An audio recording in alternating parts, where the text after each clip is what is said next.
important at all, huh? Tell me each item there. Don't waste it after. Close this.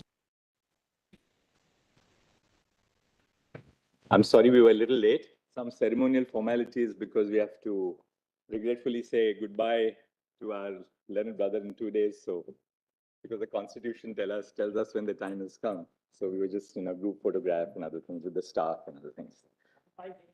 So there are 4 judgments in all in this case. There's a judgment by me. There's a judgment by Justice Kaul. There's a judgment by Justice Narasimha. I'm sorry, by Justice Bhatt, and there's a judgment by Justice Narasimha. So, consistent with the importance of the case, I'll begin by reading out some of our portions. There's a degree of agreement and there's a degree of disagreement on how far one has to go. As I see, the degree of disagreement is on how far we have to go. But I'll read out my judgment, then I'll request Justice Kaul to, I shouldn't say I'll read out my judgment, I'll read out parts of the judgment which are relevant.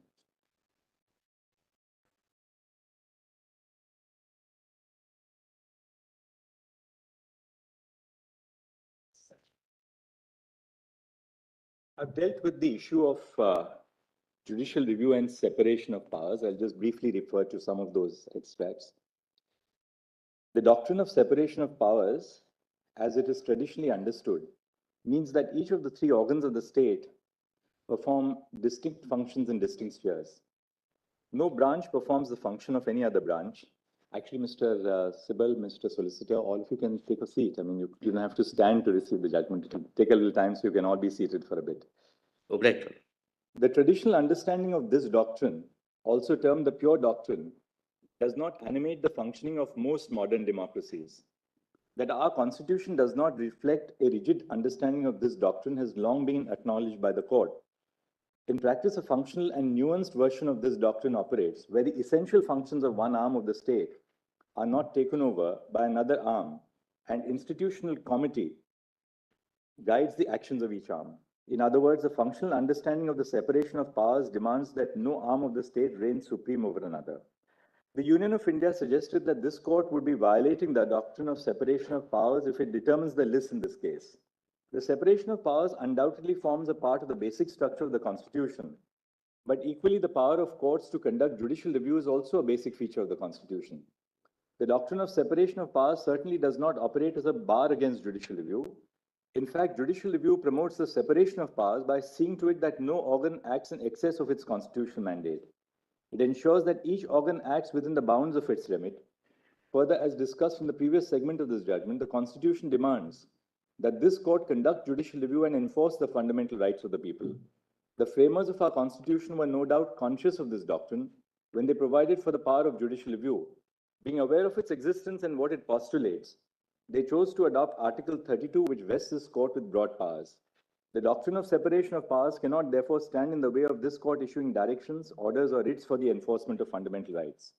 The directions, orders, or writs issued for this purpose cannot encroach upon the domain of the legislature. This court cannot make law. This court cannot make law. It can only interpret it and give effect to it. Page 73 पर एक correction है.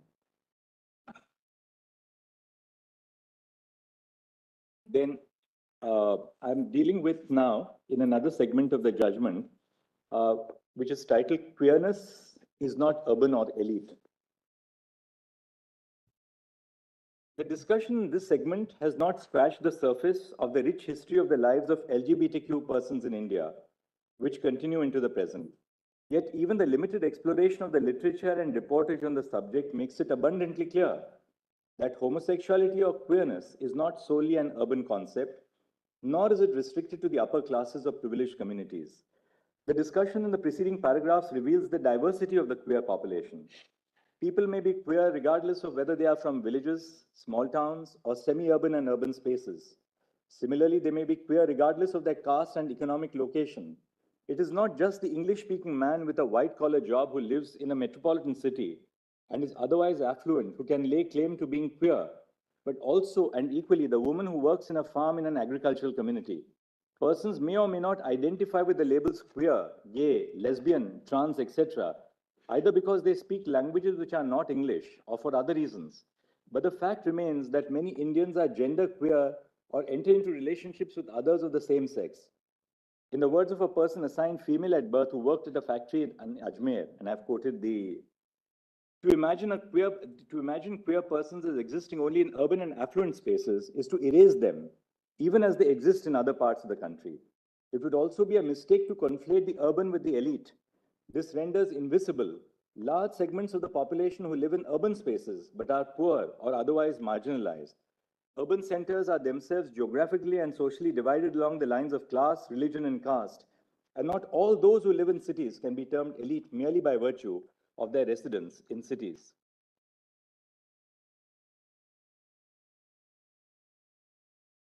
This walk through history is not an attempt by this court to take on the mantle of historians. The discussion demonstrates that the institution of marriage has not remained static or stagnant. To the contrary, it is change which characterizes the institution. All social institutions transmogrify with time, and marriage is no exception. From sati and widow remarriage to child marriage and intercaste or interfaith marriages, marriage has metamorphosed. The institution as we know it today would perhaps be unrecognizable to our ancestors from 200 years ago. Despite vehement opposition to any departure from practice, the institution of marriage has changed. This is an incontrovertible truth. Here it is also important to take note of the fact that these changes were brought about largely by acts of parliament or the legislatures of the states. While the passage of many laws was preceded by significant social activism, it was the legislature which ultimately responded to the call for change. Even as parliament and in some cases the courts expand the liberties of the people to conduct their lives in a manner they see fit in accordance with law, many sections of society remain opposed to these changes.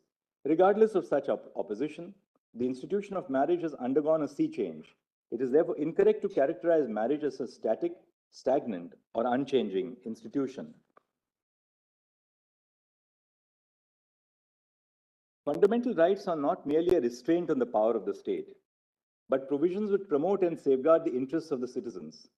They require the state to restrain its exercise of power and create conducive conditions for the exercise of rights. If such a positive obligation is not read into the state's power, then the rights which are guaranteed by the Constitution would become a dead letter.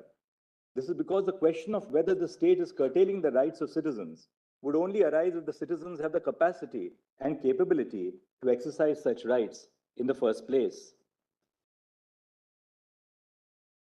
The withdrawal of the state from the domestic space leaves the disadvantaged party unprotected, since classifying certain actions as being private has different connotations for those with and without power. In the case of personal relationships which are characterized by inequality, the actions of the more powerful person gains immunity from scrutiny and a degree of legitimacy. Thus, all activities in the private space dealing with intimate choices must not readily and blindly be categorized to be beyond the scope of the state's regulation. The state must assess if its interest in democratizing the private space overrides the interests of privacy in a given situation. In pursuance of the power conferred by Articles 245 and 246, read with entry 5 of the concurrent list, Parliament has enacted laws creating and regulating socio-legal institution of marriage. The state legislatures have made amendments to such laws with the assent of the President, since the subject of marriage is in the concurrent list. The petitioners seek that the court recognize the right to marry as a fundamental right. As explained above, this would mean that even if Parliament and the state legislatures have not created an institution of marriage in exercise of their powers in entry 5 of the concurrent list, they would be obligated to create an institution because of the positive postulate encompassed in the right to marry. This argument cannot be accepted. As explained in the previous section, the state through the instrument of law characterizes marriage with two constituent elements, the expressive component and the material component. Marriage may not have attained the social and legal significance it currently has if the state had not regulated through law. Thus, while marriage is not fundamental in itself, it may have attained significance because of the benefits which are realized through regulation.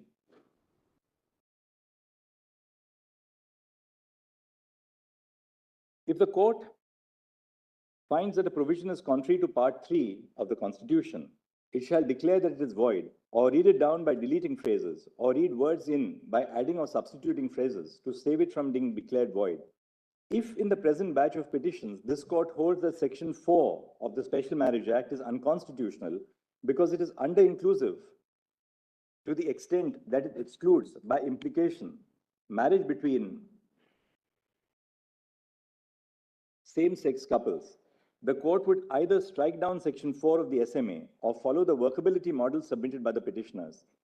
If the court follows the first approach, the purpose of a progressive legislation such as the SMA would be lost. The SMA was enacted to enable persons of different religions and castes to marry. If the SMA is held void for excluding same-sex couples, it would take India back to the pre-independence era, where two persons of different religions and castes were unable to celebrate love in the form of marriage. Such a judicial verdict would not only have the effect of taking the nation back to the era when it was clothed in social inequality and religious intolerance, would also push the courts to choose between eradicating one form of discrimination and prejudice at the cost of permitting another. If this court takes the second approach and reads words into the provisions of the SMA and provisions of other allied laws such as the Indian Succession Act and Hindu Succession Act, it would in effect be entering into the realm of the legislature. The submissions of the petitioners indicate that this court would be required to extensively read words into numerous provisions of the Special Marriage Act and other allied laws. The court is not equipped to undertake an exercise of such wide amplitude because of its institutional limitations. This court would in effect be redrafting the laws in the garb of reading words into the provisions. It is trite law that judicial legislation is impermissible. We are conscious that the courts usually first determine whether if the law is unconstitutional and then proceed to decide on the relief. However, in this case, an exercise to determine whether the SMA is unconstitutional because of under-inclusiveness would be futile because of the limitations of this court's power to grant a remedy. Whether a change should be brought into the legislative regime of the SMA is for Parliament to determine. Parliament has access to varied sources of information and represents in itself a diversity of viewpoints in the polity. The court, in the exercise of the power of judicial review, must be careful not to tread into the legislative domain. It is clarified that this court has not adjudicated upon the validity of any laws other than the SMA, the FMA, the adoption regulations, and the CARA circular. Page 153 पे correction था.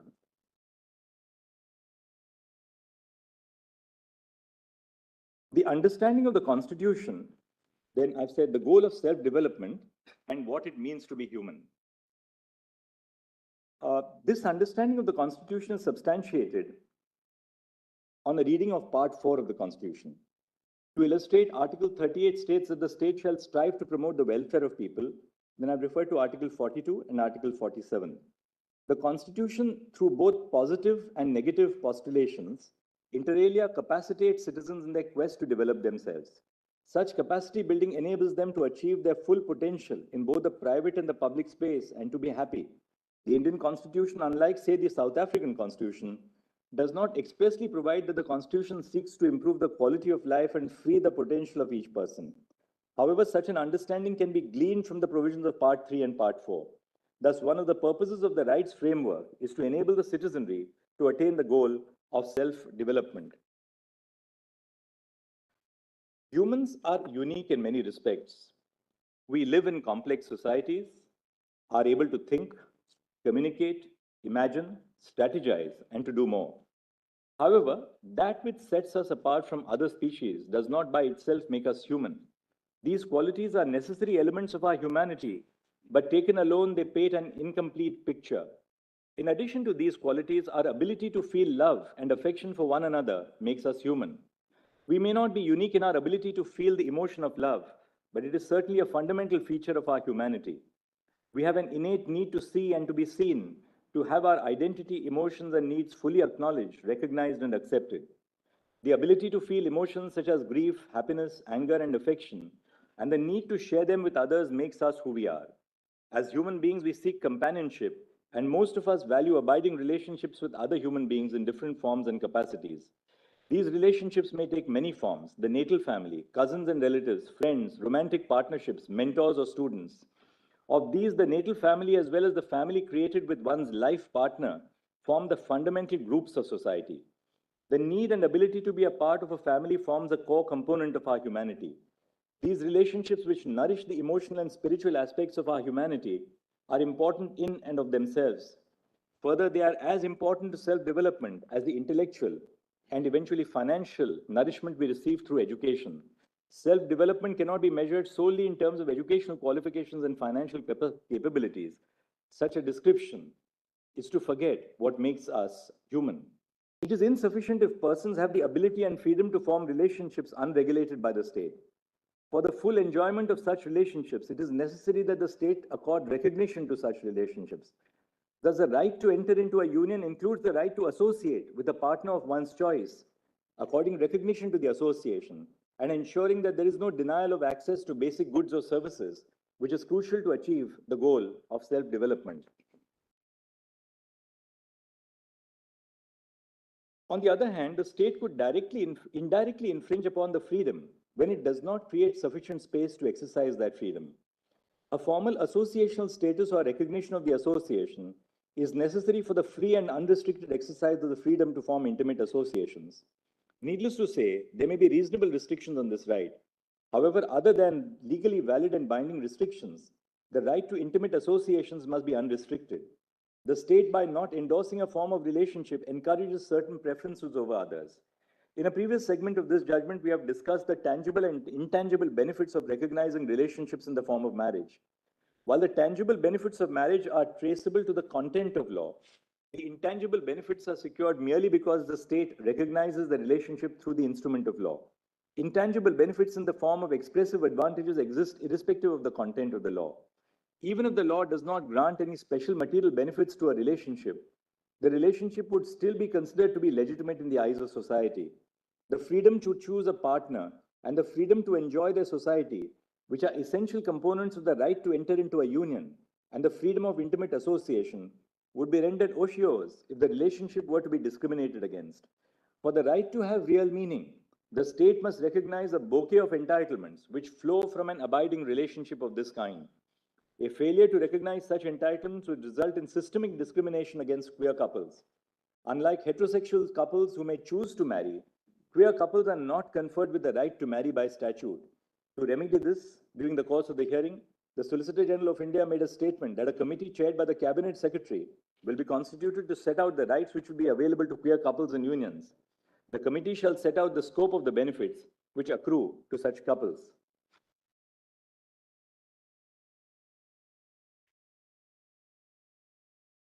I've traced the right to form unions through a variety of provisions of the Constitution, and I'll refer to Article 19(1)(e) among other things. Citizens of India have the right to settle in any part of the territory of India in terms of Article 19(1)(e). They, like all other citizens, may exercise this right in two ways. First, they may build their lives in a place of their choosing in accordance with law, either by themselves or with their partner. They may reside in that place permanently, subject to other reasonable restrictions, including those intended to protect the rights of tribal communities. This right is uniquely significant to persecuted groups, such as queer persons, intercaste couples, or interfaith couples, who migrate from their hometowns to other places in the country, including cities. And second, they may settle down with another person by entering into a lasting relationship with them. In fact, this mode of the exercise of the right under Article 19(1)(e) is encompassed by the first mode, because to many people, building a life includes choosing their life partner. Hence, the right to enter into a union is also grounded in Article 19(1)(e).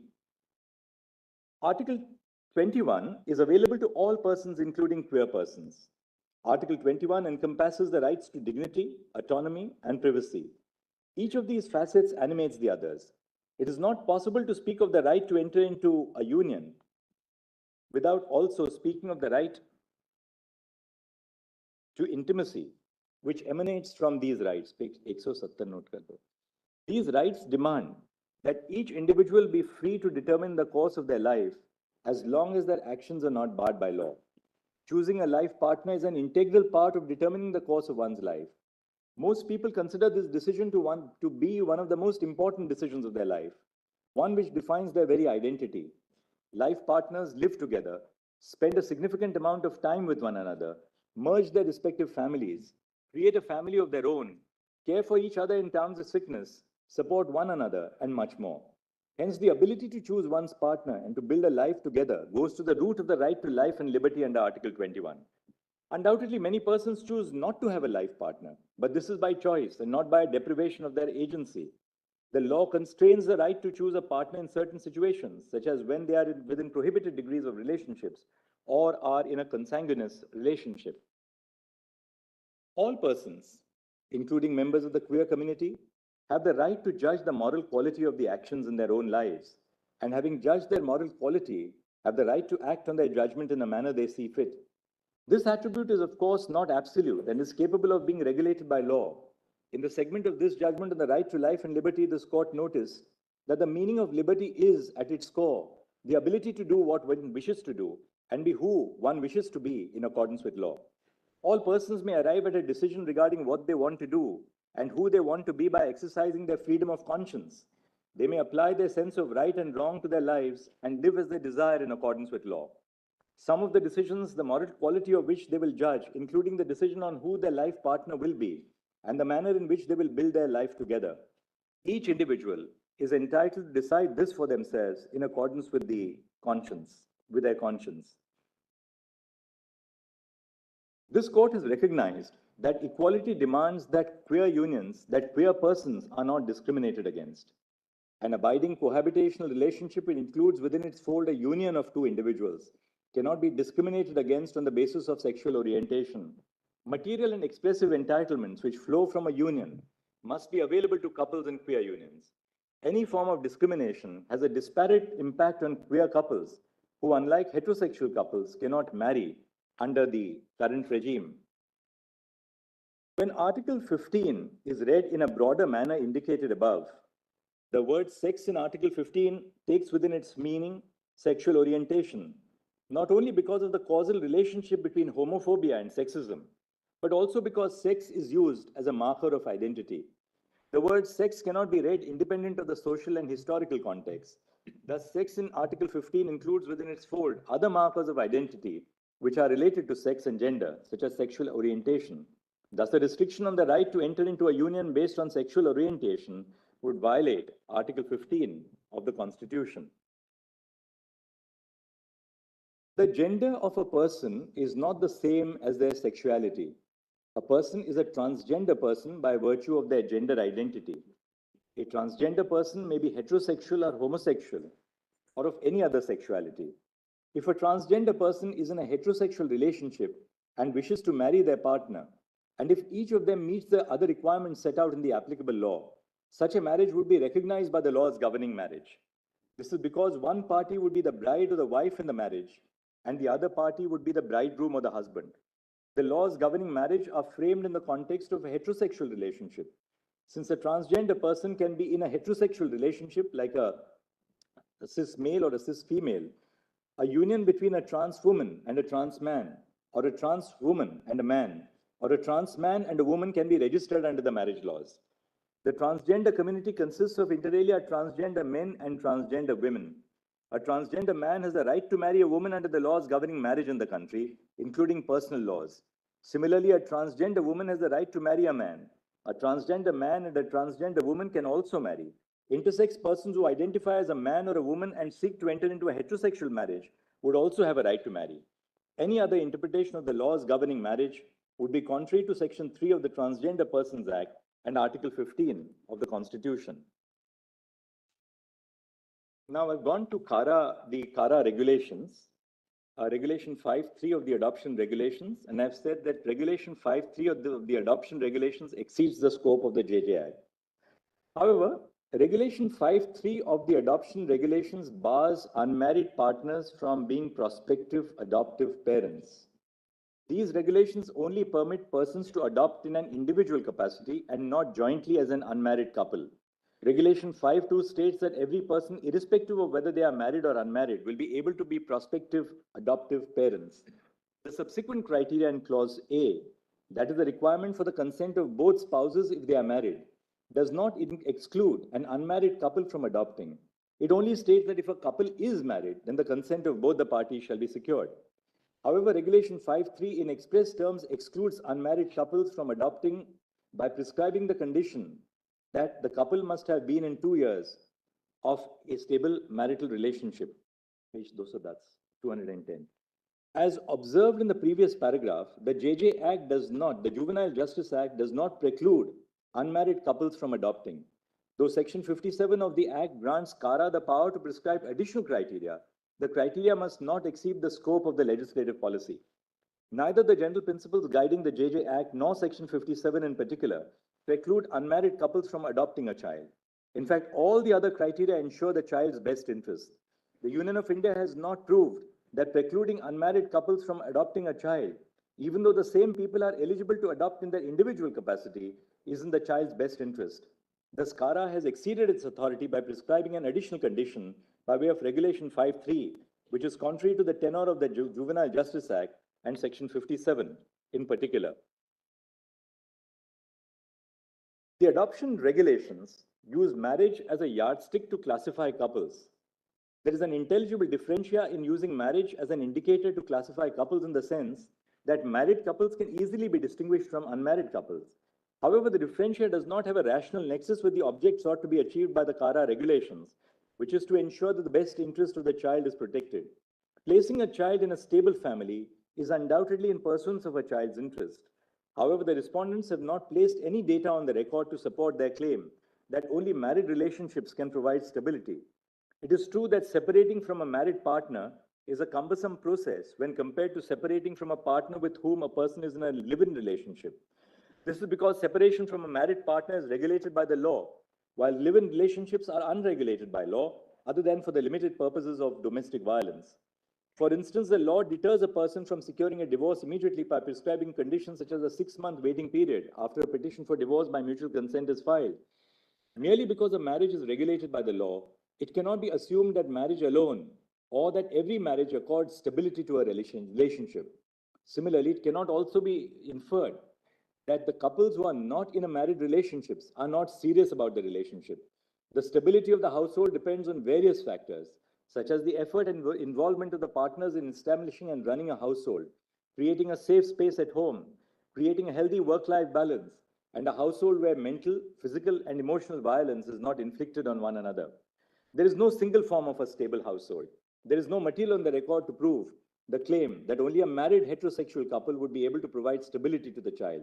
In fact, this court has already recognized the pluralistic values of our Constitution, which guarantee a right to different forms of association.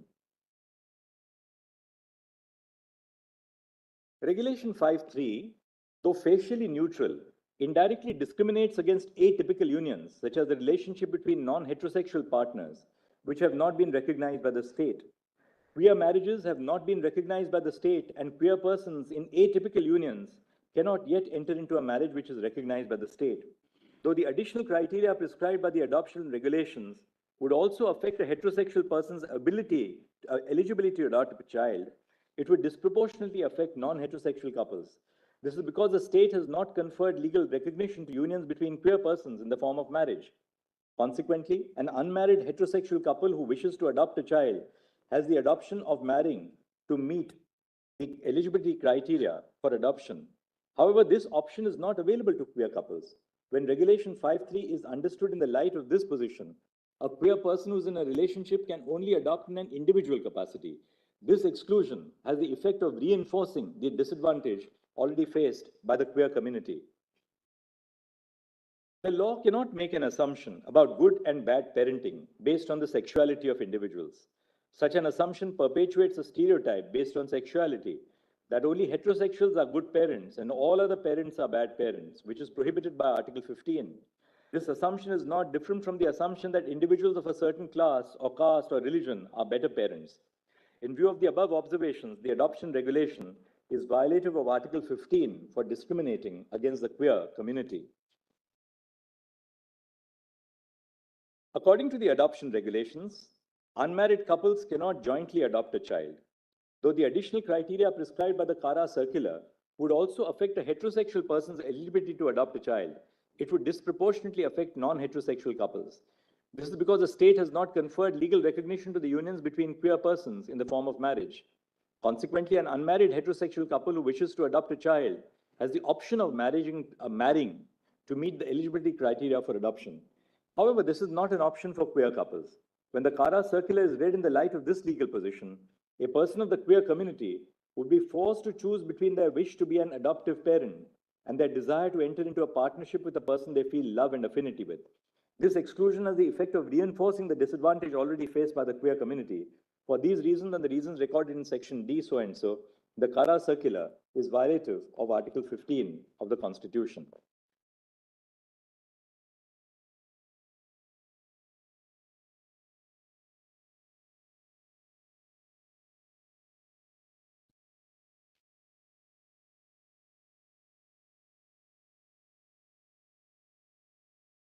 I've addressed myself to my disagreement with the scholarly judgment of my learned brother, Justice Bhatt.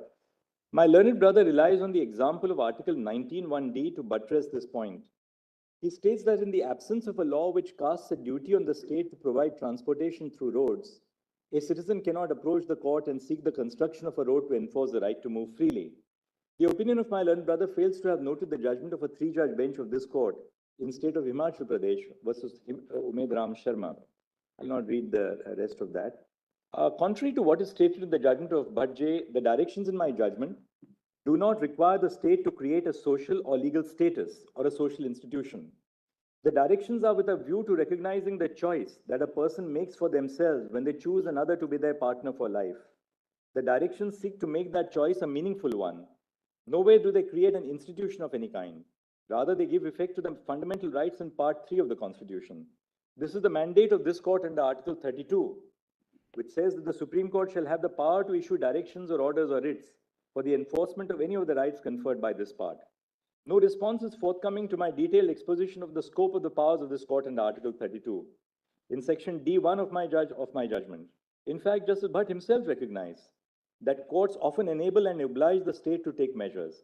My learned brother also arrives at the conclusion that the state is indirectly discriminating against the queer community, but fails to exercise the power vested in this court by Article 32 to alleviate this discrimination in any way. This court is not through judicial diktat creating a legal regime exclusively for persons of the queer community, but merely recognizing the duty of the state to recognize the entitlements flowing from exercising the right to choose a life partner. Page 234. The judgment of my learned brother contradicts itself when he holds that the SMA is not discriminatory by relying on its object on the one hand, and that the state has indirectly discriminated against the queer community because it is the effect and not the object which is relevant on the other. My learned brother discusses in detail the deprivation, exclusion, and discrimination faced by the queer community. In effect, he firstly recognizes that they have a right not to be discriminated against, and secondly holds that the actions of the state have the effect of discriminating against them. However, he does not take the step which logically flows from such a ruling, which is to pass directions to obviate such discrimination and ensure the realization of the rights of the queer community. I cannot bring myself to agree with this approach. The realization of a right is effectuated when there is a remedy available to enforce it. The principle of ubi jus, ibi remedium, that is, an infringement of a right as a remedy, which has been applied in the context of civil law for centuries, cannot be ignored in the constitutional context. Absent the grant of remedies, the formulation of doctrines is no more than judicial platitudes. In view of the deeming fiction created by Section 12 of the Hindu Adoptions and Maintenance Act 1956 and Section 63 of the JJ Act, an adopted child is a legitimate child of the adopting couple. The manner of determination of legitimacy prescribed by Section 112 of the Indian Evidence Act shall not apply in view of the deeming fiction created by Section 12 of the Hindu Adoptions and Maintenance Act and Section 63 of the JJ Act. Thus, all the benefits which are available under the law to a legitimate child who has been validly adopted of a married couple will equally be available to the legitimate child of an unmarried couple. For example, Section 20 of the Hindu Adoptions Act, which provides that a Hindu is to maintain their children, does not make any distinction between a legitimate child of a married and unmarried couple. Similarly, succession law in India does not differentiate between the child of a married and unmarried couple if the child has been adopted by following the due process of law. Further, the breakdown of the relationship of an unmarried couple will not lead to a change in applicable law, because the child will continue to be a legitimate child even after the breakdown of the relationship. It is therefore unclear what the disastrous consequences referred to are. My learned brother has also failed to address whether Regulation 5.3 is discriminatory for distinguishing between married and unmarried couples for the purpose of adoption, and for the disproportionate impact that it has on the members of the queer community, while simultaneously holding that the state cannot on any account make regulations that are facially or indirectly discriminatory on the ground of sexual orientation. Now I'll pronounce my directions.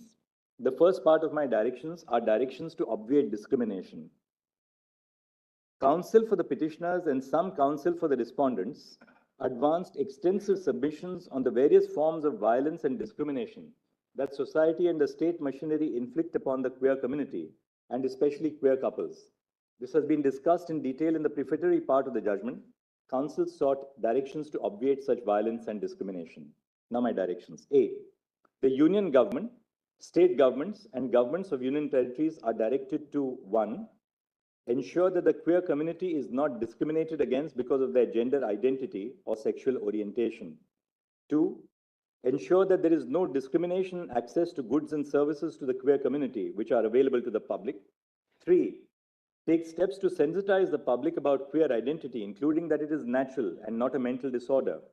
4. Establish hotline numbers that the queer community can contact when they face harassment and violence in any form. 5. Establish and publicize the availability of safe houses or garima grahs in all districts to provide shelter to members of the queer community who are facing violence or discrimination. 6. Ensure that treatments offered by doctors or other persons which aim to change gender identity or sexual orientation are seized with immediate effect. 7. Ensure that intersex children are not forced to undergo operations with regard only to their sex, especially at an age when they are unable to fully comprehend and consent to such operations. 8. Recognize the self-identified gender of all persons, including transgender persons, hijras, and others, with socio-cultural identities in India as male, female, or third gender. No person shall be forced to undergo hormonal therapy or sterilization or any other medical procedure either as a condition or prerequisite to grant legal recognition to their gender identity or otherwise. B. The appropriate government and the Mental Health Care Act must formulate modules covering the mental health of queer persons in their programs under Section 29(1). Programs to reduce suicides and attempted suicides envisaged by Section 29(2) must include provisions which tackle queer identity. C. The following directions are issued to the police machinery. 1. There shall be no harassment of queer couples by summoning them to the police station or visiting their places of residence solely to interrogate them about their gender identity or sexual orientation. 2. They shall not force queer persons to return to their natal families if they do not wish to return to them. 3. When a police complaint is filed by queer persons alleging that their family is restraining their freedom of movement, they shall, on verifying the genuineness of the complaint, ensure that their freedom is not curtailed. 4. When a police complaint is filed apprehending violence from the family for the reason that the complainant is queer or is in a queer relationship, they shall, on verifying the genuineness of the complaint, ensure due protection. And 5.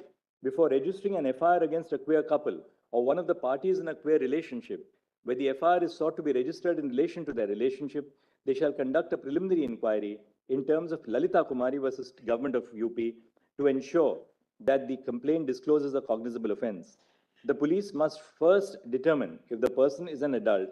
If the person is an adult and is in a consensual relationship with another person of the same or different gender, or has left their natal home of their own volition, the police shall close the complaint after recording a statement to this effect. Conclusions and orders of enforcement. In view of the discussion above, the following are the conclusions. This court is vested with the authority to hear this case. Under Article 32, this court has the power to issue directions, orders, or writs for the enforcement of the rights in Part 3. B. Queerness is a natural phenomenon known to India since ancient times. It is not urban or elite. C. There is no universal conception of the institution of marriage, nor is it static. Under Articles 245 and 246 of the Constitution, read with entry 5 of List 3 to the 7th Schedule, it lies within the domain of Parliament and the state legislatures to enact laws recognizing and regulating queer marriage. D. Marriage has attained significance as a legal institution largely because of regulation by the state. By recognizing a relationship in the form of marriage, the state grants material benefits exclusive to marriage. E. The state has an interest in regulating the intimate zone to democratize personal relationships. F. The issue of whether the Constitution recognized the right to marry did not arise before this court in Justice K.S. Puttaswamy, 9 judges, Shafin Jahan, and Shakti Vahini. G. The Constitution does not expressly recognize a fundamental right to marry. An institution cannot be elevated to the realm of a fundamental right based on the content accorded to it by law. However, several facets of the marital relationship are reflections of constitutional values, including the right to human dignity and the right to life and personal liberty. H. This court cannot either strike down the constitutional validity of the Special Marriage Act or read words into the Special Marriage Act because of its institutional limitations.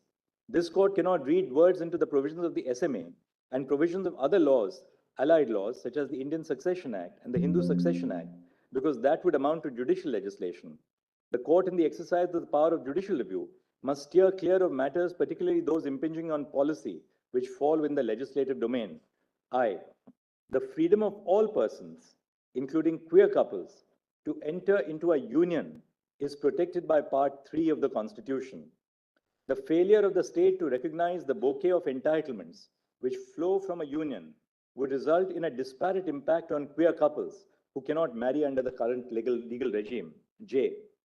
In Article 15.1, the word sex must be read to include sexual orientation, not only because of the causal relationship between homophobia and sexism, but also because the word sex is used as a marker of identity, which cannot be read independent of the social and historical context. K.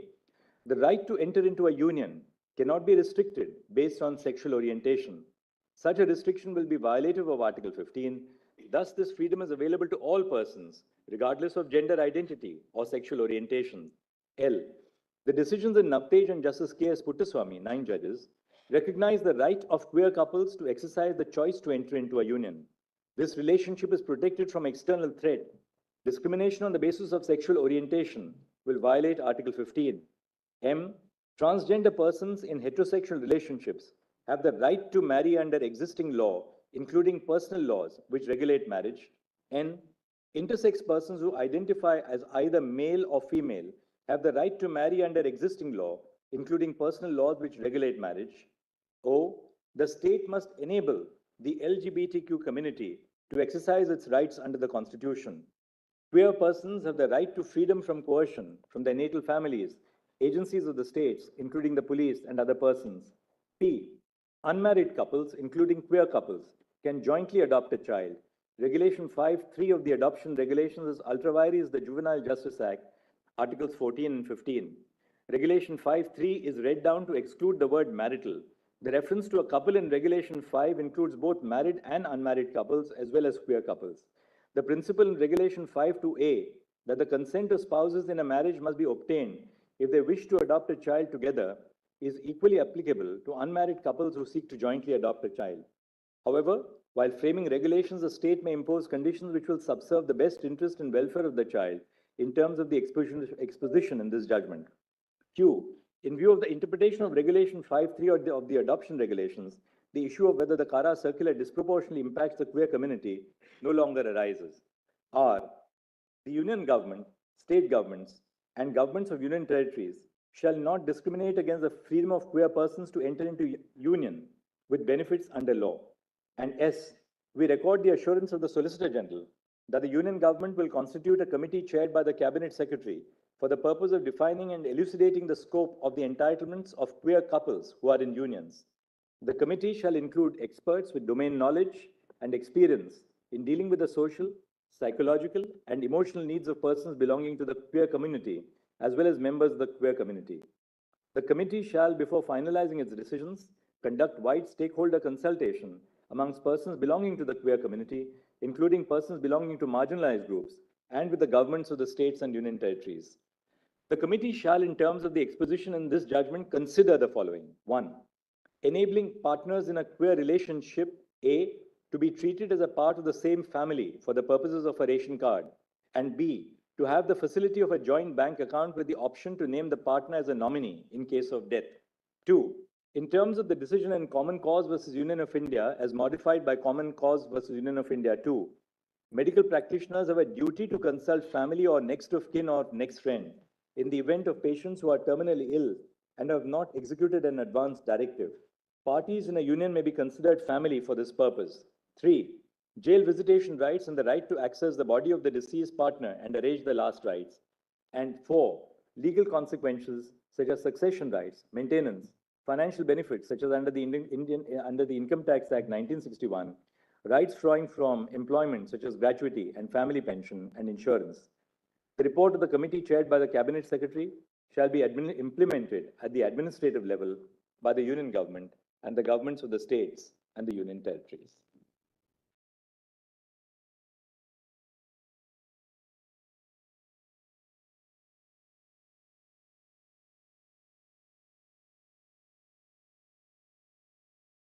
This is what. I've had the benefit of the exhaustive and erudite judgment of Chief Justice Chandrachud, which enumerates the prevalence of these relationships in history, the constitutional recognition of the rights to form union, in other words, what I categorize as civil unions, and the necessity of laying down guidelines to protect the non-heterosexual unions. In a way, this is a step forward from the decriminalization of private consensual sexual activities.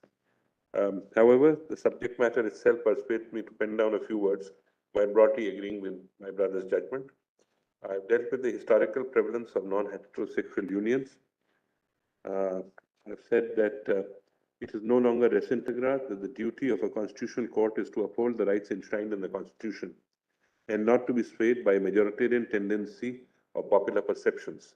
This court has always been guided by constitutional morality and not by social morality. Pluralistic social fabrics has been an integral part of the Indian culture.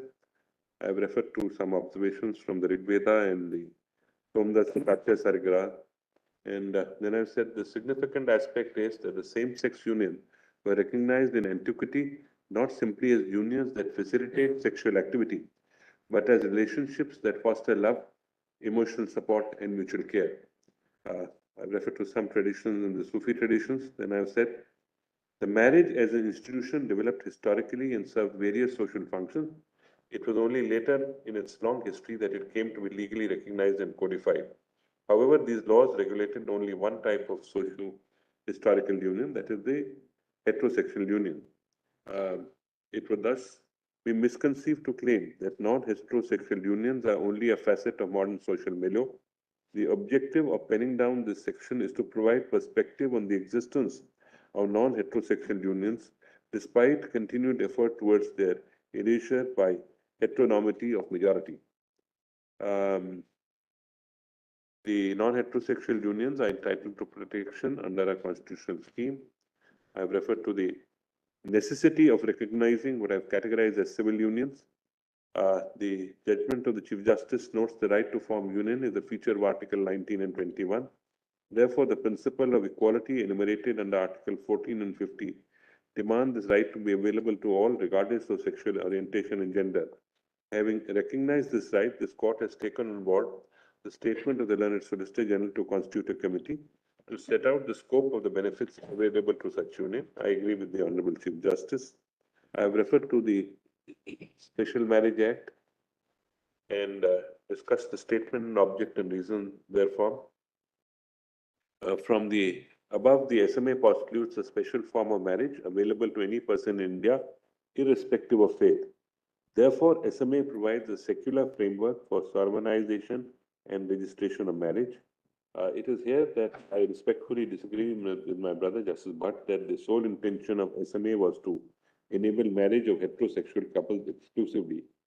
To my mind, the stated objective of SMA was not to regulate marriages on the basis of sexual orientation. This cannot be so, as it would amount to conflating the differentia with the objective of the statutes. Although substantive provisions of SMA confer benefits only on heterosexual relationships, this does not automatically reflect the objective of the statutes. I have said if the intent of the SMA was to facilitate interfaith marriages, then there would be no rational nexus with the classification it makes of excluding not heterosexual relationships.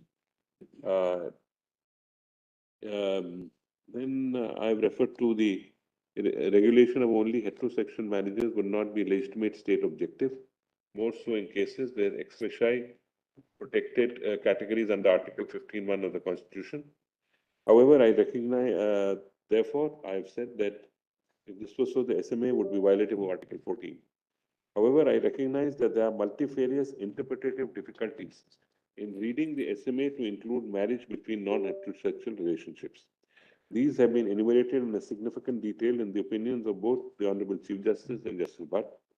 I also agree that the entitlements devolving from marriage are spread across the proverbial spider web of legislations and regulations.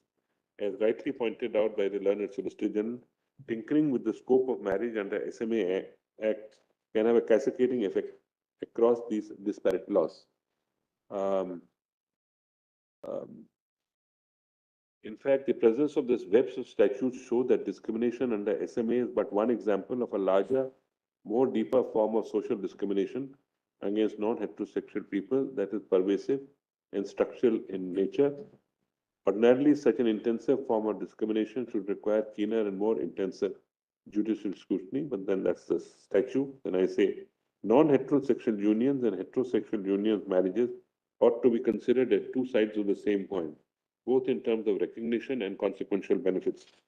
The only deficiency at present is the absence of a suitable regulatory framework for such unions. I refer to Navtej's view.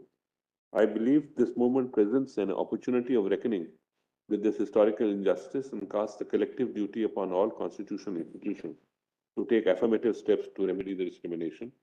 The next step in due course would be to create an edifice of governance that would give meaningful realization to the rights to enter into the union, whether termed as marriage or as unions.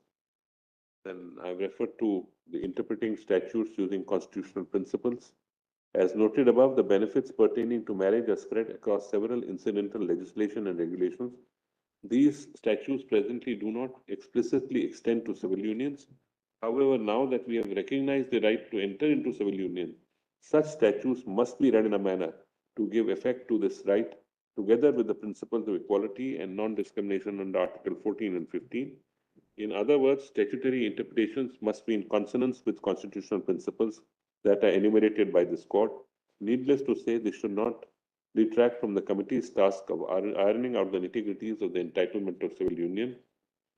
This exercise is necessary to foster a greater coherence within the legal system as a whole, both intercede the statutes and between statutes and the Constitution.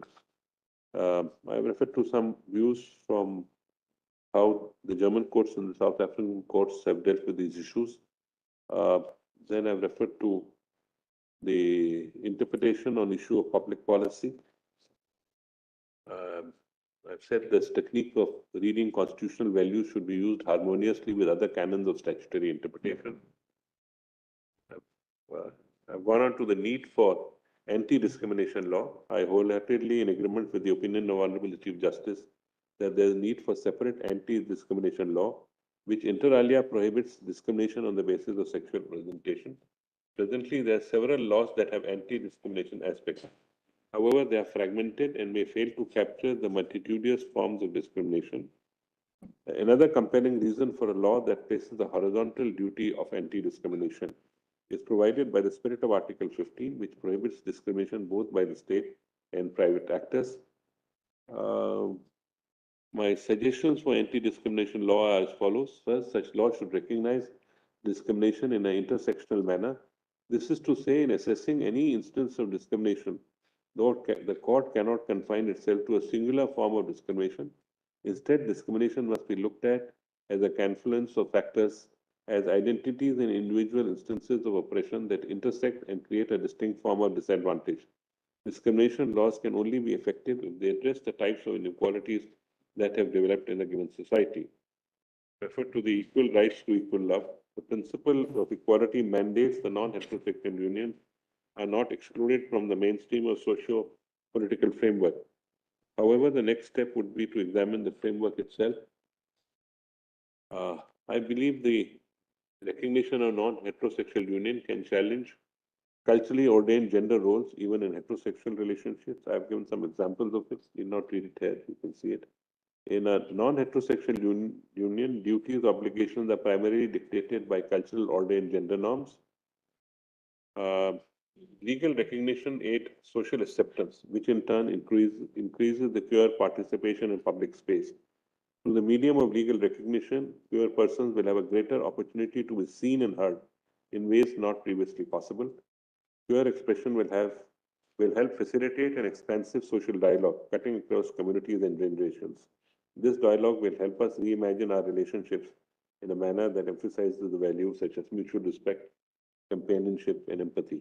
Conclusion. Is this end where we have arrived? The answer must be an emphatic no. Legal recognition of non-heterosexual unions represents a step towards the marriage equality. At the same time, marriage is not an end itself. Our Constitution contemplates a holistic understanding of equality, which applies to all spheres of life. The practice of equality necessitates acceptance and protection of individual choices. The capacity of non-heterosexual couples for love, commitment, and responsibility is no less worthy of regard than the heterosexual couples. Let us preserve this autonomy so long as it does not infringe on the rights of the others. After all, it is my life in the song by Bon Jovi.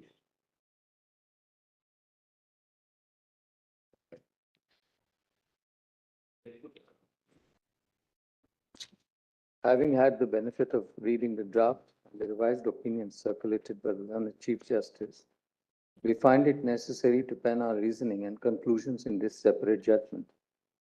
The learned Chief Justice has recorded in detail the submissions by counsel and claims made. They therefore do not require iteration.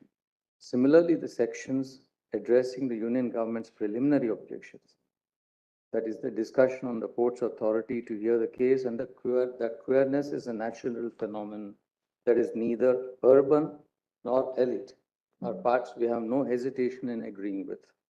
However, we do not agree with the conclusions arrived by the learned Chief Justice and the directions issued. We do not agree with certain premises and conclusions that he has recorded. They are, one, that there exists no fundamental. We do agree with the premises and conclusions that he has recorded. They are that there exists no fundamental right to marry under the Constitution, that the Special Marriage Act is neither unconstitutional nor can it be interpreted in such a manner as to enable marriage between queer persons, and that transgender persons in heterosexual relationships have the right to solemnize marriage under the existing legal frameworks.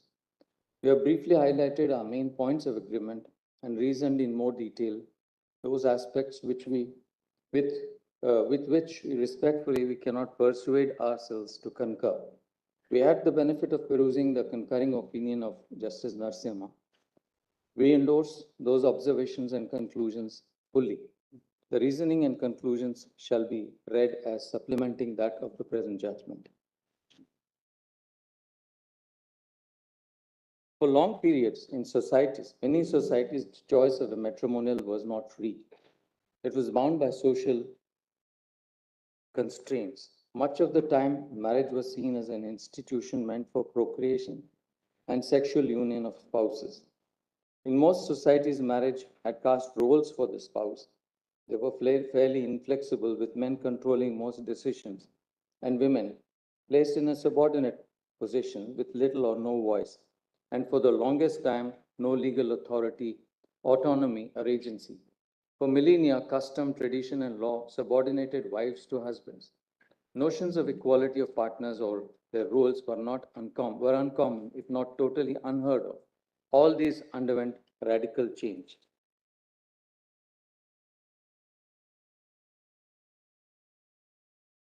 Legislative activity is aimed at bringing about gender parity through prohibiting prevailing practices that further inequality and sometimes even criminalize certain customs, resulting in legislations such as Equal Remuneration Act, the Dowry Prohibition Act, introduction of provisions in the criminal law which gave teeth to such provisions, such as Section 498, Section 113A and B of the Evidence Act, etc.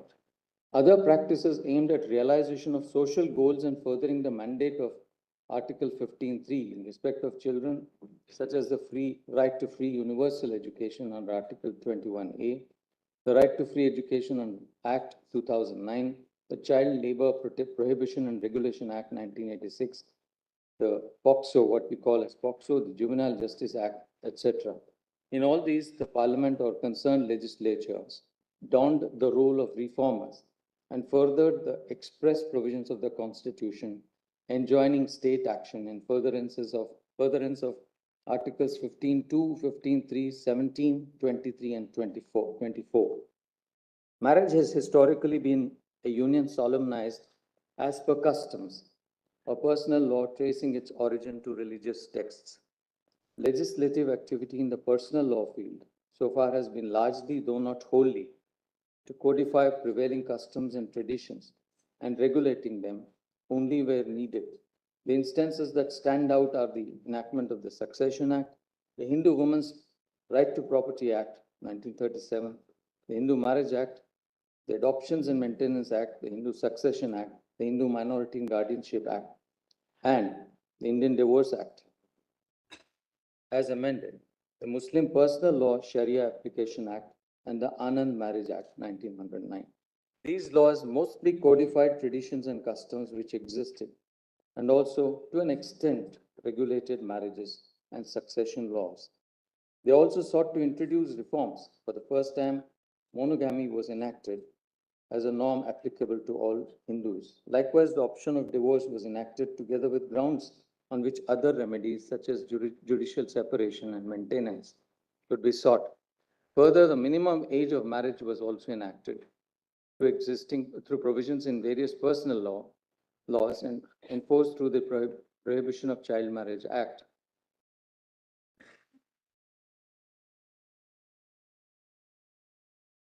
Thus seen that two kinds of legislations have regulated marriage. The first, like SMA, HMA, the Hindu Disabilities Removal Act and the Hindu Widows Remarriage Act removed barriers and enabled exercise of meaningful choice, especially to women.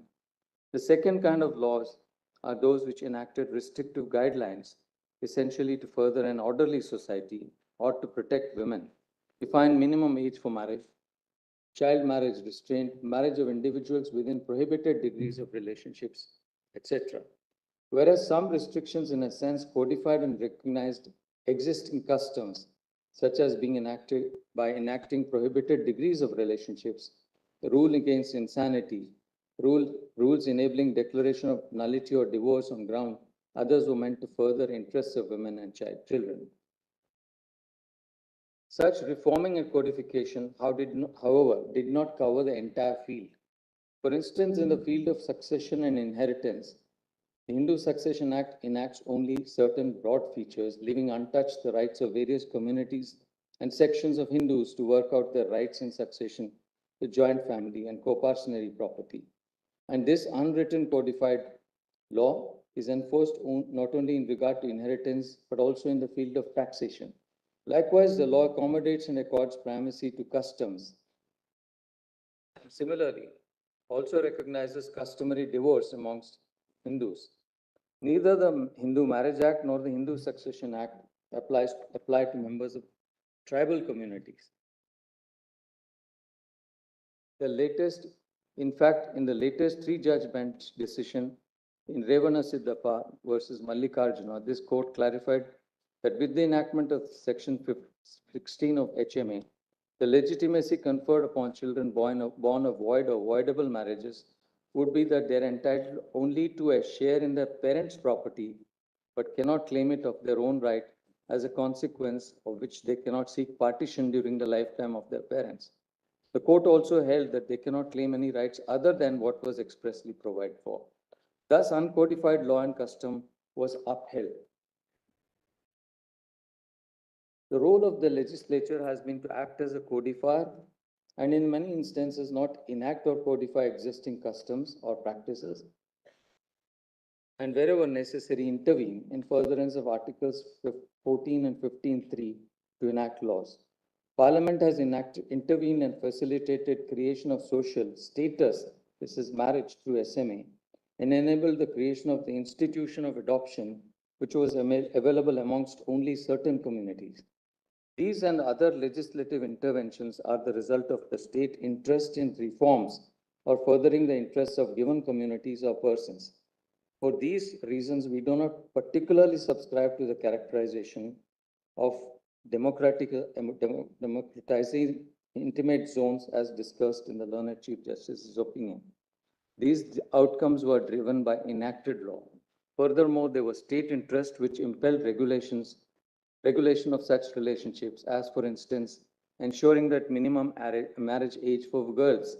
Likewise, there is state interest in regulating what kind of relationships, that is, prohibited degrees of relationship, should be enacted as disqualifications to marriage.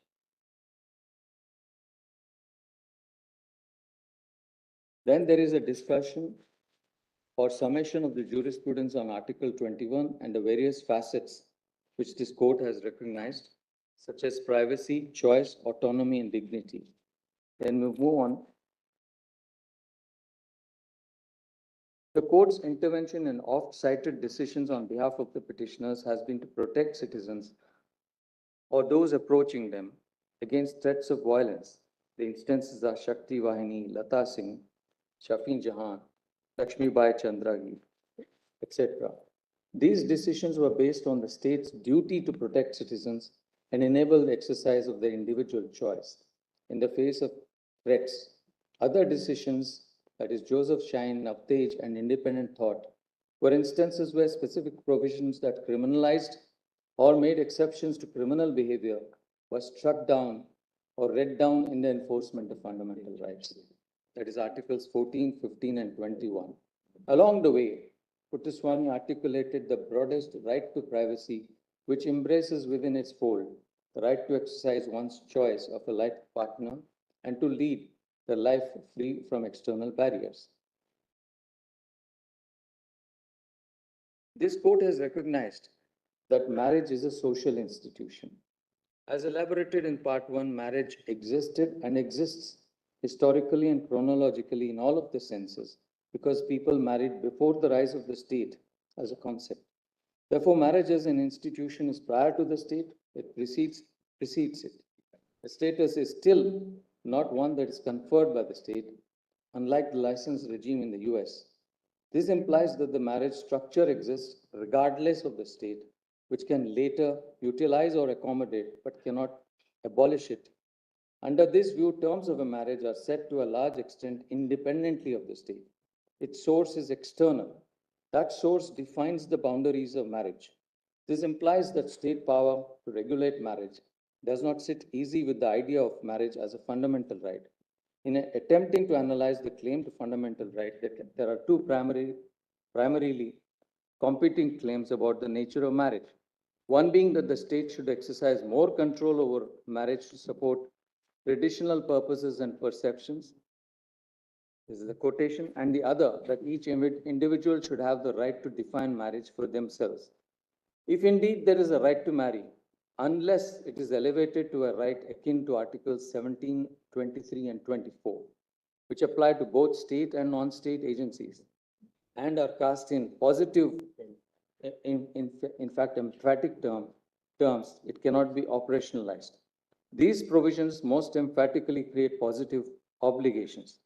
Likewise, Articles 15.3, 15.4, 15.6, as well as 16.4, 16.6 highlight state interest in creating conditions to further the goal of non-discrimination.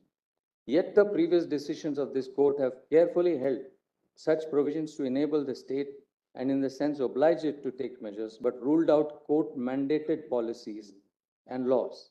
In our considered opinion, this is not, however, one such case where the court can make a departure from such a rule and require the state to create social or legal status.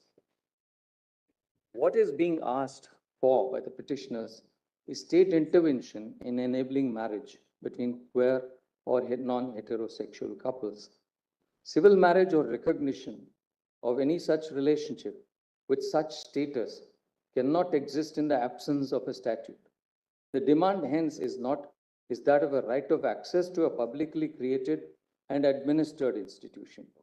There is a paradox here or a contradiction which runs to the root of the issue and weighs on this court's mind heavily, in that the creation of the institution here depends on state action, which is sought to be compelled through the agency of this court. All decisions relied upon Puttaswamy, Navtej, Shakti Vahini, and Deepika contain broad observations with respect to individuals' choice of their partners, and also a reference to non-conventional relationships. Some observations are undoubtedly to be found in these judgments that cannot be referenced to hold that a right to marry automatically flows from the manner of the provisions of Part 3 which the petitioners assert. There cannot, for the above reasons, be a per se assertions that there exists an unqualified right to marry, which requires treatment as a fundamental freedom. We agree on this conclusion arrived at by the learned Chief Justice and his analysis of all these cases, that the Constitution does not expressly recognize a right to marry.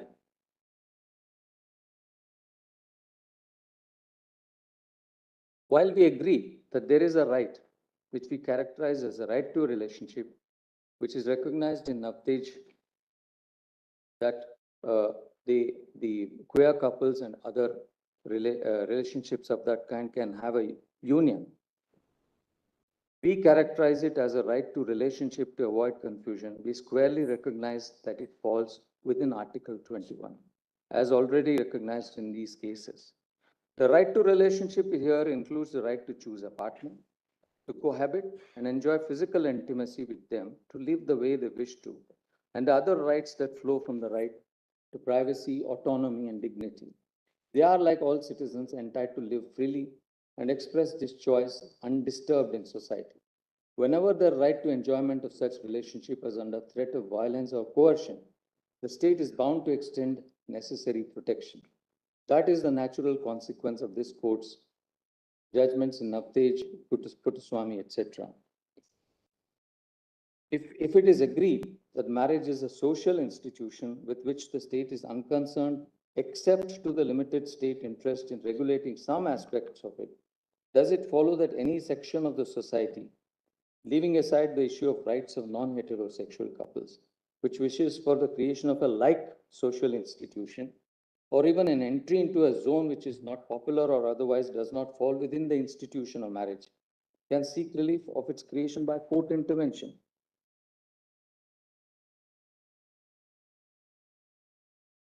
In the draft circulated by the learned Chief Justice, the reasoning that there is no fundamental right to marry and thereafter, nevertheless, to proceed to delineate the facets of features which unions other than marriage are deprived of, where it's a closer look. The summation of various rights which such couple is said to be deprived of is used to delineate the contours of the right to enter into a union and justify a positive obligation. There cannot be any doubt that individuals have the choice of their life partners and the right to live the lives they wish to, undisturbed. This is the essence of what this jurisprudence of this court has been. That is, explanation of the right to life and other rights enumerated or discovered by the interpretive process, privacy, choice, dignity, etc. Repeatedly, the decisions of the court have emphasized on the non-discriminatory and positive content of certain fundamental rights. In fact, the court has underlined the obligations of the state to create conditions conducive to the exercise of the right to equality and to realize fraternity. Refer to the decisions in Thomas and Indira Sani, which expanded the understanding of substantive equality, though without making enabling provisions enforceable by the court. This court also in some decisions accepted the argument that given the nature of fundamental rights and their evolving content, in many circumstances, it might be necessary for the state to intervene and protect the fundamental right concerned, thus creating an atmosphere conducive for the enjoyment of such right. Lata Singh dealt with honor killings of couples. In Arumugam Sirvai, the issue was virulent caste slurs and violence, which were crimes. The court required administrative and police officials to take strong measures to prevent them. In Shakti Vahini, Shakti Vahini dealt with threats by Khap Panchayats, and the court held that the state is duty bound to protect fundamental rights, and an inherent aspect of Article 21 of the Constitution would be the freedom of choice. The court issued directions. The judgment of the learned Chief Justice propounded a theory of a unified thread of rights, entitlements flowing from it, and how lack of recognition results in deprivation of the specified rights under Articles 19 and 25, in addition to Article 21. To the extent that assertion of sexual or gender identity in exercise of free speech association to express manifestations in whatever form are concerned, one cannot join issue. Equally, if by some state process, measures or conduct has been barred from expressing one's choice publicly, the reasonableness of that prohibition or order can be tested on grounds enumerated in Articles 19(2) and other grounds. However, when the law is silent and leaves the parties to express choice, Article 19(1)(a) does not oblige the state to enact a law or frame a regulation that enables facilitation of that expression. All judgments of this court were based on effects of laws or policies based on statutory provisions. Equally, in the absence of a legal framework enabling citizens to form a particular kind of association, as for instance, recognition of a limited liability partnership, which was not recognized and given legal status till recently, the court could not have validly created the regime by enabling recognition or regulating such associations. Similarly, the absence of any enacted law which uh, enables facilitation of transport, it is hard to visualize that a citizen can approach the court and seek the construction of a road to enforce the right to travel, or seek the court's intervention to create a network of roads. Likewise, the absence of basic housing. Again, the court, if approached for enforcement of 19(1)(a), would not call upon the state to create one by either framing a general legislative policy or through law. Furthermore, this court has also recognized that there can be even reasonable restrictions in the acquisition and enjoyment of certain types of properties in many states. Given the nature of rights under Articles 19 and 21, the enjoyment of which are limited to the extent reasonable laws within the bounds of specified provisions, the enact in the legitimate jurisdiction of this court, it would be difficult to translate positive obligations as articulated by the learned Chief Justice's opinion. There is no difficulty about the right of two consenting persons to decide to live together, to cohabit, and create their unique idea of home, unconstrained by what others say. This is the sequitur to Puttaswamy and Navtej. Conduct hitherto criminalized is now permissible. The liberative effect of section 377 being read down is that two individuals, regardless of their sexual orientation, are enabled to live together with dignity and also protected from any kind of violence for living and existing together. Therefore, the right to be left alone, the right to exercise choice, right to dignity and live one's life with the person of one's choice is an intrinsic and essential feature of Article 21.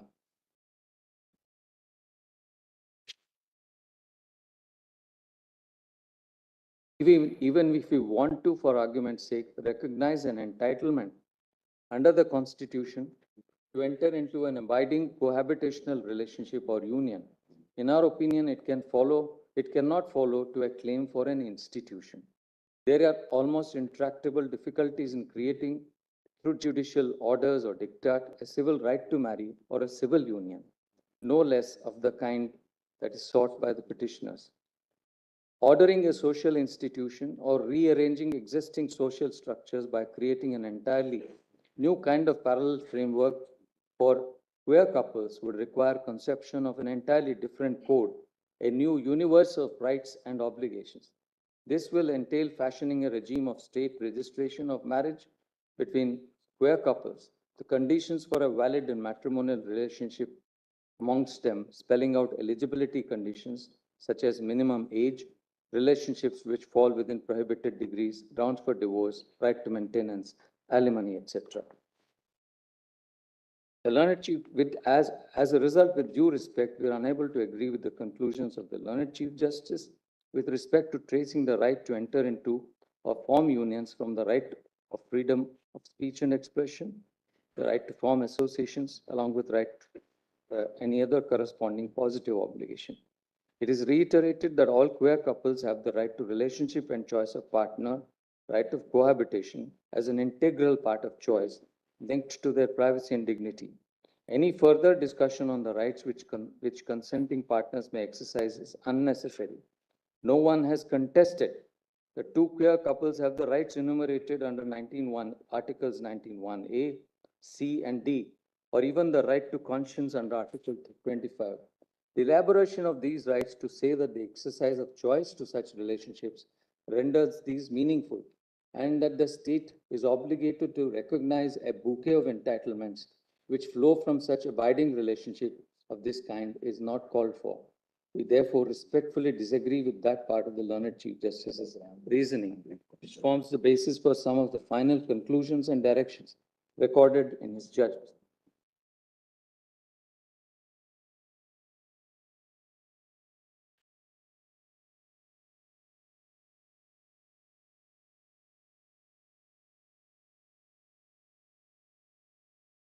agree with the conclusions of the learned Chief Justice with respect to the inapplicability of the SMA.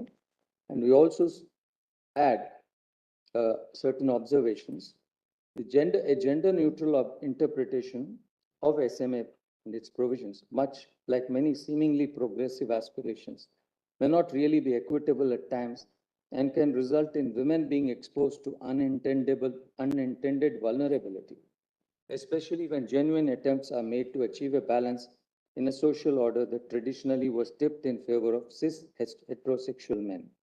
The purpose of the terms like wife, husband, man, and women in marriage is to protect a socially marginalized demographic of individuals. For instance, women facing violence by their partner have a right to recourse under the Domestic Violence Act, which assures and is meant to assure that the victims are safeguarded and provided relief.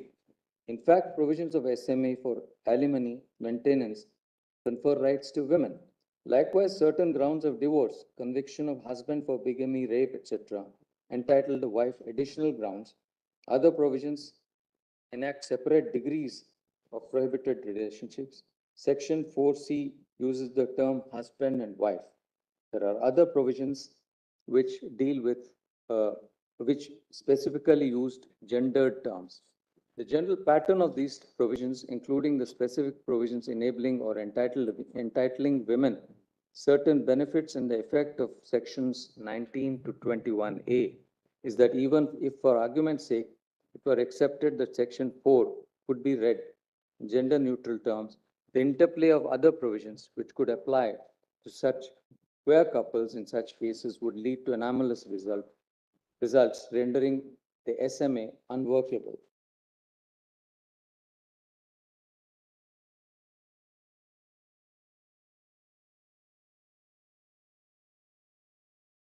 It is important. Now, there's a section that deals with the discriminatory impact on queer couples.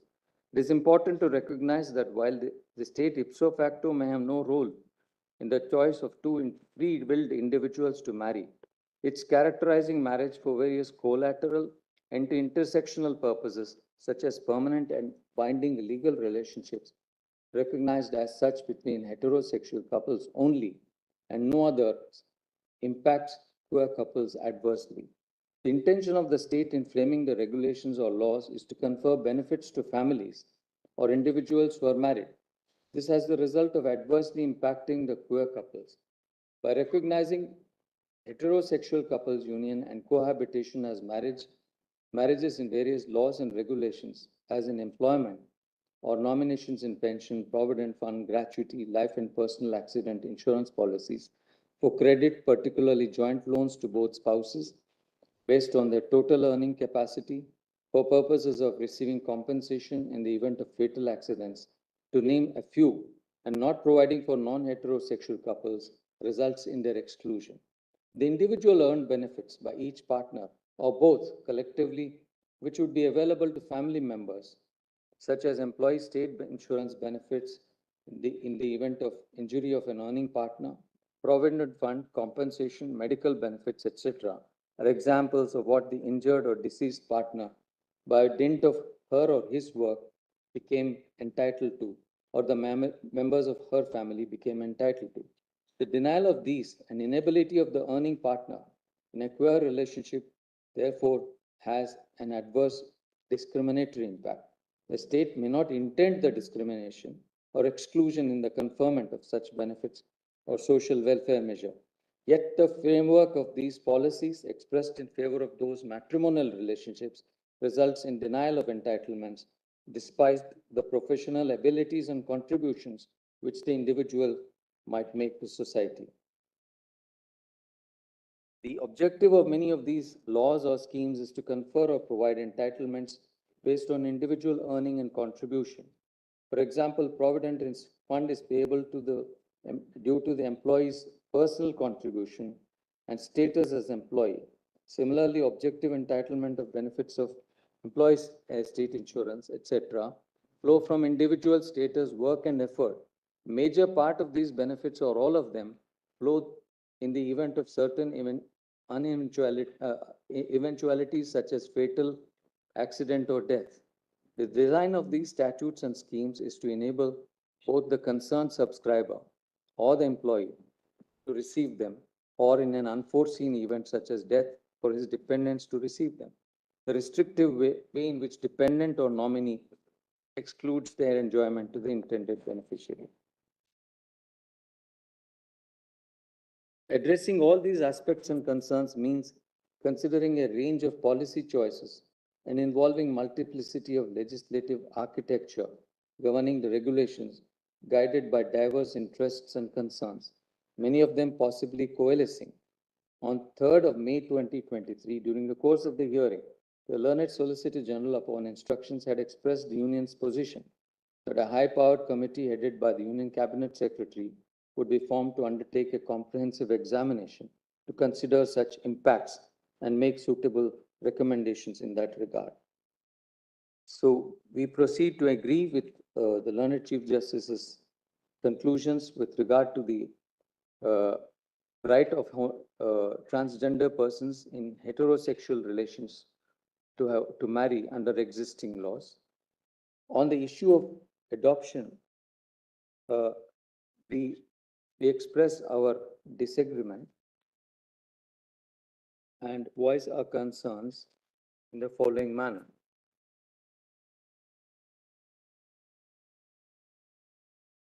We have voiced our concerns and laid it out in some detail, which I do not wish to read. This is not to say that unmarried couples, whether queer or heterosexuals, are not capable or suitable to be adoptive parents. However, once the law permits, as it has done, adoption by both single individuals, the likelihood of their joining and cohabiting cannot be ruled out. In such event, de facto family unit can and does come about. The underlying assumption in the law as exists is that such unmarried heterosexual or queer couples should not adopt. It needs to be closely examined. Similarly, the needs of such couples to have and raise a family in every sense of the term has to be accommodated within the framework of the law. The existing state of affairs which permits single individuals to adopt and later live as a couple in exercise of their choice, in effect deprives the children of such relationships various legal and social benefits which are otherwise available, given the objective of to a married couple. In other words, given the objective of Section 57, the state as parents patriae needs to explore every possibility and not rule out any policy or legislative choice to ensure the maximum welfare and benefits reach the largest number of children in need of safe and secure homes with a promise for their fullest development.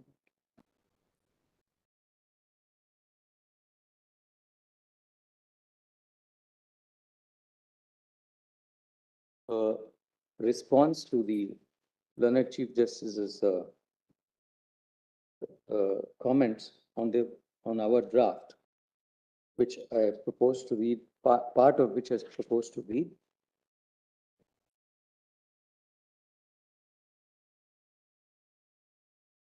This court's observations with respect to the learned Chief Justice's reasoning centered around the enunciation of the bouquet of rights emanating from various provisions and locating an obligation has to be seen in the backdrop of the unanimous view of this court that the fundamental right to marry is not found within the Constitution. Therefore, it is our considered opinion that to create an overarching obligation upon the state to facilitate through policies the fuller enjoyment of rights under Articles 19 and 25 is not rooted in any past decision or jurisprudence. That queer couples have the right to exercise their choice, cohabit and live without disturbance is incontestable. In the same vein that they are owed protection against any threat is the natural corollary of their right under Article 21. Consider in this context also the nature of relief sought and the positive obligation fashioned. Whilst there are innumerable judgments on the positive contents of the rights under Article 21, there are countless judgments that insist upon the separation of powers when it comes to matters of policy and the courts not being the appropriate forum for adjudication of the same. The polycentric nature of this issue is compelling. Next, as to the reasoning that our conclusion on the challenge of SM and subsequently finding on the disparate discriminatory impact faced by the queer community, a small comment is called for. The section discussing the provisions of the SMA and the challenge to its validity was based upon whether it violated the Constitution on the ground of impermissible classification under Article 14, for which the object of the act to facilitate marriage between interfaith couples, wherein at the time marriage or even a couple only denoted heterosexual couples in the light of same-sex relationships being criminalized, and its provisions are relevant factors. Classification involves differentiation. Further, this court has discussed how underclassification per se does not warrant invalidation. In contrast, in the later segment on discriminatory impact, the issue that this court was considering was not reasonable classification, but impact upon queer couples through neutral laws or regulations that they encounter in their everyday lives, the purpose of which or even their substantive provisions have nothing to do with marriage. It is rather to confer other benefits, many of which are earned or accrued on account of individual skill. Yet the framing of these benefits or their intended beneficiaries were articulated in terms of entitlement to families or spouses, tends to exclude from its ambit queer couples. When such queer couples are entitled to benefits wherever they fulfill other eligibility criteria, it is the disparate impact of these neutral laws in the disbursement of entitlements or benefits which is seen through the effect or impact lens.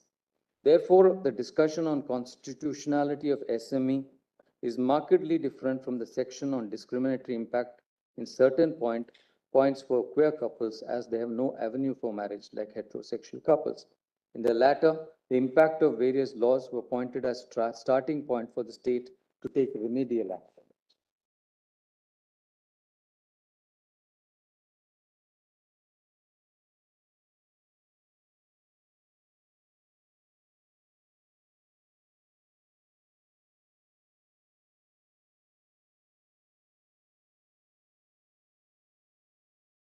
Be sorely mistaken if we presume what the queer community in all its diversity seeks and lays it out as a formaic framework.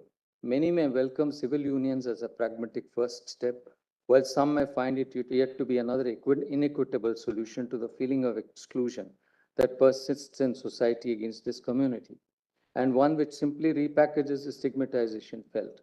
Many may desire marriage as understood in the traditional sense to escape their societal realities, a form of financial and social emancipation from opposing natal families, or diametrically opposite, to assimilate and gain more social acceptance. Yet others may, as a result of their experience, reject altogether the institution of marriage and all the social obligations and associations that come with it, but still want protection of their rights. Certainly, what the former group may want does not hamper or hinder the latter in any manner, for it is a choice that they seek. That the state should facilitate this choice for those who wish to exercise it is an outcome that the community may agree upon. Yet the modalities of how it should play out, what it will entail, are facets that the state, here the legislature and the executive, needs to exercise its powers in furtherance of. Now, whether this will happen through a proactive action of the state or as a result of sustained public mobilization is a reality that will play out in India's democratic stage, and something only time can tell. The state may choose from a number of policy outcomes.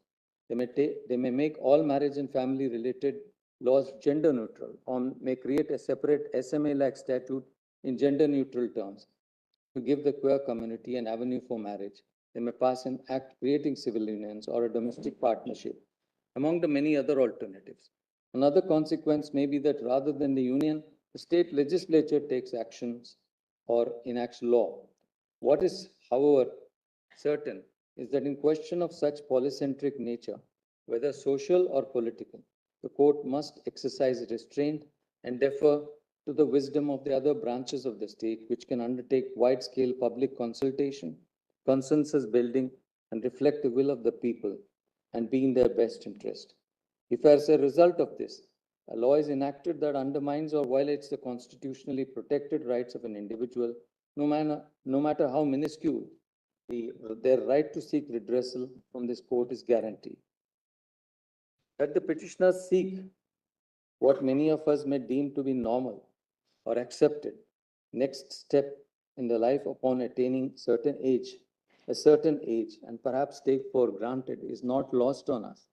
Their desire for social acceptability in the manner that has been historically known, through the social recognition that marriage affords, and the lack of which causes them the feeling of exclusion and hurt, is one that, as individuals, especially donning the robes of justice, we can certainly have deep empathy with.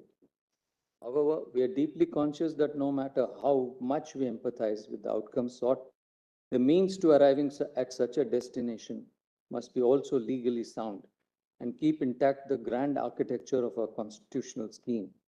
If we throw caution to the wind, we stand at the risk of paving the way, wherein each brick may feel justified to untold consequences that we could not have contemplated. While molding relief as a code, we must be cognizant that despite being empowered to see the capabilities of the law in its grand and majestic formulation, we must not be led aground because we are blinded by its glow. Now I pass on to read the conclusions and the final directions that we have summarized. The court hereby summarizes its conclusions and directions as follows. There is no unqualified right to marriage except that recognized by statute, including the space left by custom. 2. An entitlement to legal recognition of the right to union, akin to marriage or civil union, or conferring legal status upon the parties to the relationship can be only through enacted law. A sequitur of this is that the court cannot enjoin or direct the creation of such a regulatory framework, resulting in legal status. The finding in 1 and 2 should not be read as to preclude queer persons from celebrating their commitment to each other or relationship in whichever way they wish within the social realm. 4. Previous judgments of this court have established that queer couples have a right to union or relationship, be it mental, emotional, or sexual, flowing from the right to privacy, right to choice, and autonomy. This does not, however, extend the right to claim a legal entitlement to any legal status for the said union or relationship. The challenge to SMA on the ground of underclassification is not made out. Equality and non-discrimination are basic foundational rights. The indirect discriminatory impacts on relations in relation to earned or compensatory benefits or social welfare entitlements to which marital status is a relevant eligibility criteria for queer couples who exercise choice to form relationships have to be suitably addressed and removed by the state. These measures need to be taken with expedition because inaction will result in injustice and unfairness with regard to enjoyment of these benefits available to all citizens who are entitled and covered by such laws. As held earlier, this court cannot, within the judicial framework, engage in this complex task. The state has to study the impact of these policies and entitlements.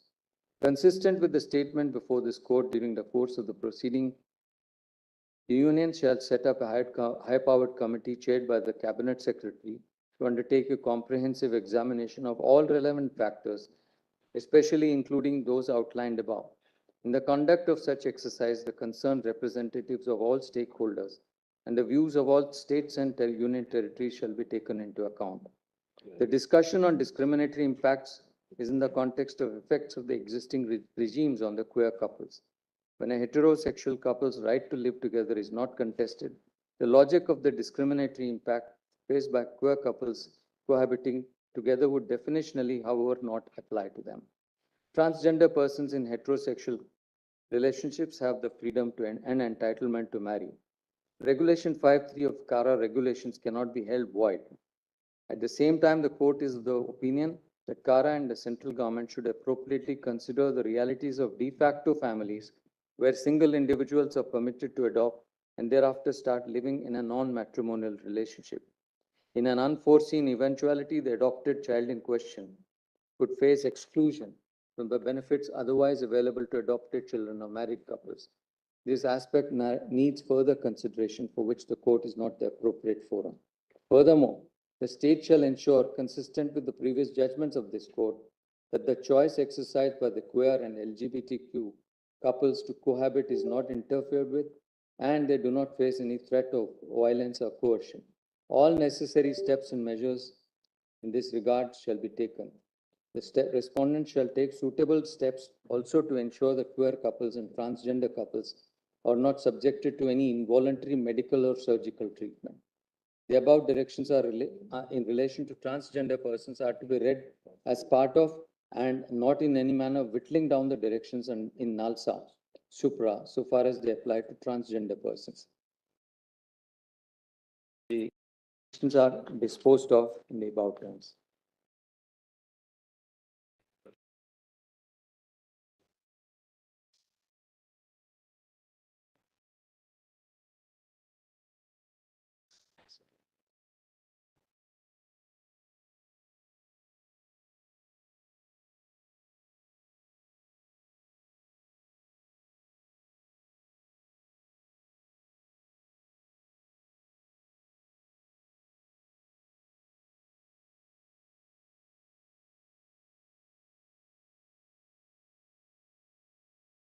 View of Brother Ravi Bhatt as stated in the judgment.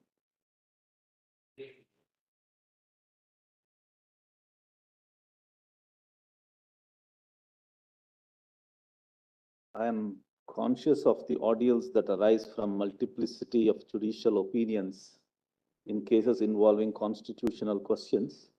Yet I consider it worthwhile to pen the present opinion given the significant nature of the questions involved. Polyvocality in the exercise of adjudicatory function may not necessarily be viewed with discomfort if complemented with judicial discipline.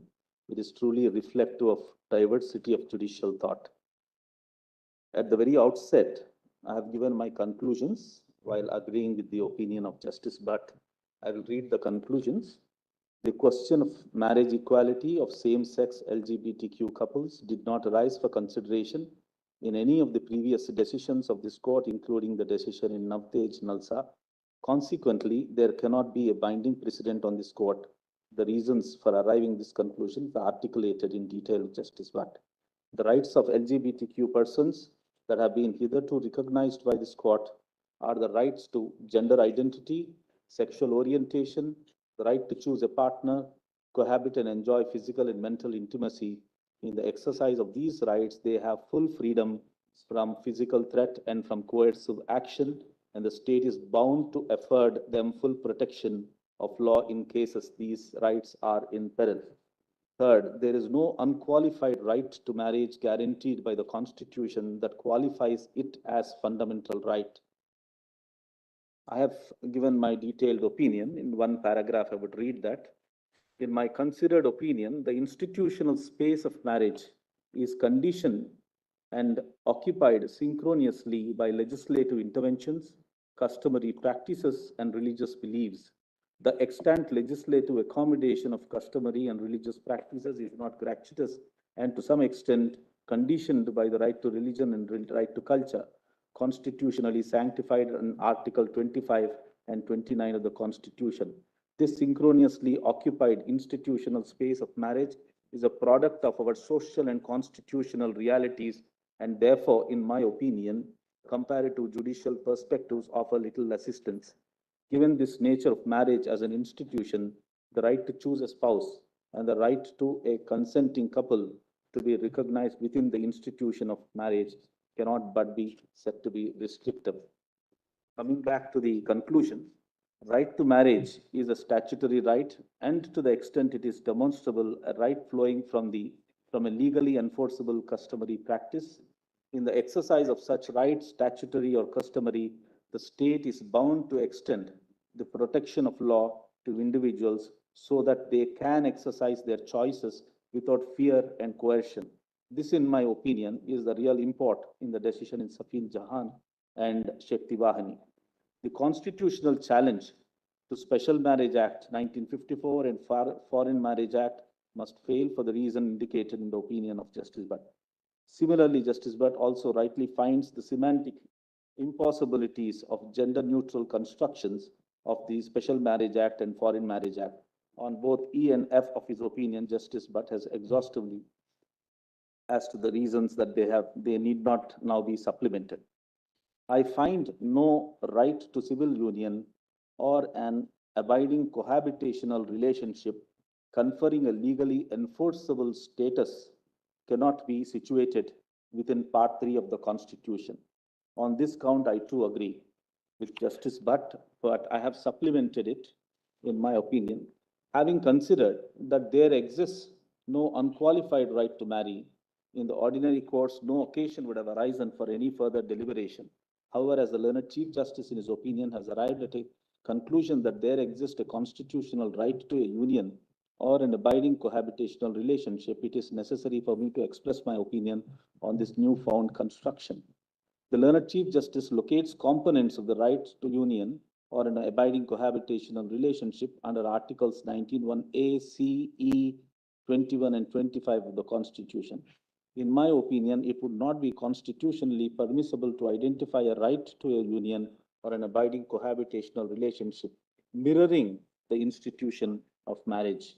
The learned Chief Justice identifies tangibles and intangible benefits, that is, bouquet of entitlements that arise from state recognition and regulation of marriages. The Chief Justice further opines that the right to marriage is not fundamental. However, it is in these tangible and intangible benefits, the denial of which, according to the learned Chief Justice, must inform the reading of a constitutional right to an abiding cohabitational union. In other words, the benefits of marriage, however fundamental to a fulfilling life, do not make marriage itself a fundamental right, but they render the right to an abiding cohabitational union fundamental. I find it difficult to reconcile these two principles. I finally conclude, I will read the other last two. I also agree with the reasoning and the conclusions of Justice Butt with respect to constitutionality of regulations 5(3) of CARA regulations. I've concluded with what I strongly feel. I am not oblivious to the concerns of LGBTQ partners with respect to denial of access to certain benefits and privileges that are otherwise available only to married couple.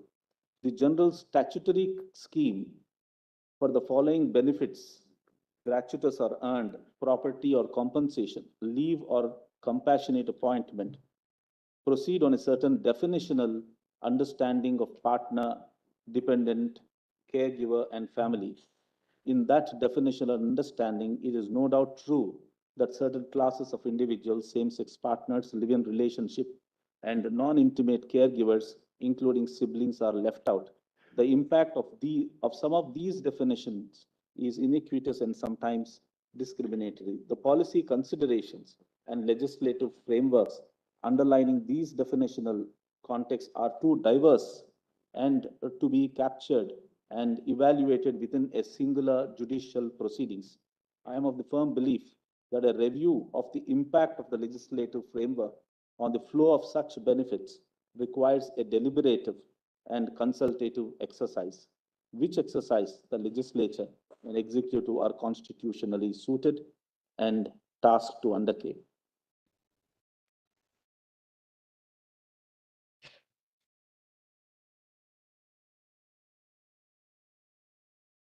Thank you very much. Thank you.